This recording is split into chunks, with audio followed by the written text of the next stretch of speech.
Head of Product Development at the South African Fraud Prevention Service, Nazia Karim, says fraudsters are now using new scamming methods of preying on traditional African beliefs to scam people who are deeply connected to their culture and cultural beliefs. Now, many South Africans are facing harsh economic conditions and would typically seek guidance on how to see them through these challenging times. And scam artists are abusing those cultural belief systems and are taking advantage of the believers' financial desperation to scam them of everything they have. Now, Karim added that the scam is run by a syndicate who profile their potential victims before approaching them. Now, I'm glad to say joining us live to discuss this and make sense of this is Nazia Karim herself, and she's the head of product development at the South African Fraud Prevention Service. Nazia, thank you very much for your time. Thank you for having me. Yeah, so please tell us some more about the tactics that these scammers are used to target individuals who adhere to traditional beliefs in South Africa. Well, scammers will look for every opportunity to abuse a particular emotional, religious, or cultural belief. And this seems to be the trend that's taking place locally. And the South Africans are being hit really hard, unfortunately, due to the international situation with regards to finance and economics, the depression we seem to be having in terms of the growth, personal growth, your finances. The scammers are actually using this strife that our locals are experiencing, and they're looking towards spiritual healers, spiritual sources to help comfort them in these times of need and desperation. And so the scammers are taking opportunities to abuse these beliefs in these spiritual methodologies, and now pretending to actually be these spiritual leaders and stealing everything that they have, robbing them of their life earnings and abusing their trust.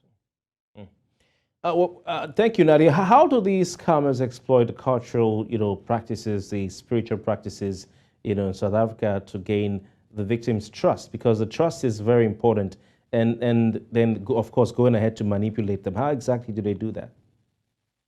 So one of the key components of the traditional beliefs in the South African region is the ability to be able to communicate with your ancestors, to be able to get blessings and guidance from your ancestors, to help your life be clean and healthy, and to make sure that the next generation is able to proceed successfully. The scammers pretend to be prophets, pretend to be liaisons or advisors that are being sent through by sangomas who have apparently had some sort of communication, some divinity that has brought them in connection with a particular target's ancestor and has thus said, listen, I've had a dream that's come to me from one of your ancestors regarding a personal situation you may be having, a financial strife in your life that's leading to the unfortunate circumstances that you may be experiencing. And as such, you need to come and get cleansed. And the cleansing is a traditional method inside of our beliefs, the African traditional beliefs in our region, that needs to be blessed by your ancestors in order for you to be able to move forward, in order for any of the strife and difficulties you've been experiencing to be taken away. And so they con these unsuspecting victims into believing that, you know what, I can't believe they know so much about me. Can't believe that they know who my ancestors are, that they understand the experience that I'm currently going through, that my life and my children. But in the meantime, they've actually profiled the victim, clean out, understand what the victim's going through, understand who their family members are, who their ancestors are. They've researched them left, right, and center. Come back, portraying to be this prophet, and then lure them into a sangoma who would actually give them some form of hallucinogen or a drug or a herb, as they would call it, which would be a blessing as part of the cleansing. And it would create illusions that would allow them to be able to believe that they are actually talking or seeing or conversing with their ancestors. And in this process, they allow they convince the victim to actually hand over hundreds and thousands worth of rands to the Sangoma. Wow. For blessings. Yeah.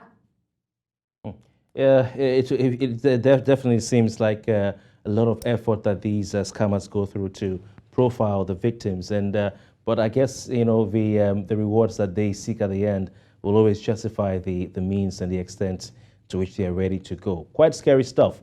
Nazia, are there any specific warning signs or red flags that people out there should be aware of, to identify potentially fraudulent schemes targeting traditional beliefs?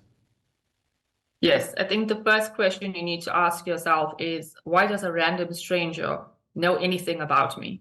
I have no association to the person. Nobody in my family has any association to the person. Why do they know so much about me? And that should be your first red light, your warning light. Stop. Don't actually engage with the person. And unfortunately, as much as we would like to believe in the supernatural, in the divine being, today, seeing is not believing. So believing what you see is very difficult. Don't take somebody's word for it. The fake miracles that somebody might be pretending, the spectacular recoveries, somebody who couldn't walk can now suddenly run. These kind of things, you need to be very skeptical about them. You need to be able to apply a practical and sensible mind and make sure that you complete a full investigation and understand who you are dealing with. The first question is, your information should not be in the public domain, in anybody else's possession. That should be your first clue that something's wrong. Right. All right. Nazia, Karim, very interesting stuff. Thank you so much. And of course, keep up the good work that you and your agency are doing. Thank you. All right.